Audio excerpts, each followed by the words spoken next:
Hiver 1982. Maman est seule. Elle se tient à la fenêtre du premier étage, derrière le voile blanc, légèrement écarté. Alba hésite. Elle se retourne, à la dérobée.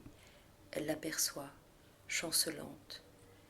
Elle voit le geste de sa main retenue par la peine, l'indifférence, la résignation ou une bienséance bourgeoise. Elle devine son visage défait, nu, sans fard. Elle connaît le cours de chacune de ses rides.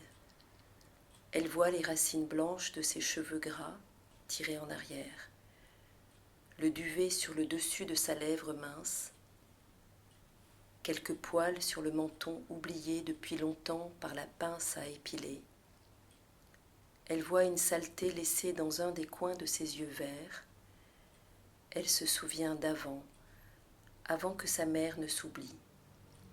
Elle revoit l'élégance de son port de tête, la beauté classique de son visage, ses ridules souriantes autour des yeux soulignés délicatement d'un trait de crayon, la carnation de sa bouche vivante marquée d'un brillant discret. Elle revoit le brun de ses longs cheveux soignés, ondulants. Alba hésite entre honte, dégoût, tristesse et tendresse. Elle avance un peu plus. Elle lève une main, vite et mal. Une main gênée. L'autre tient une toute petite valise, lourde en cet instant. Celle des départs contraints. Elle hésite, quelques mètres encore avant l'autre rue. Le regard de sa mère à la fenêtre pèse sur son dos. Elles attendent un signe, une trêve dans la fuite, le temps, la distance, leur silence. Alors, se dit Alba, je rebrousserai chemin, je sonnerai à la porte bleue céleste, je reviendrai, je resterai, je ne me déroberai plus. Maman cesserait de ne gagner que de vaines et pitoyables batailles.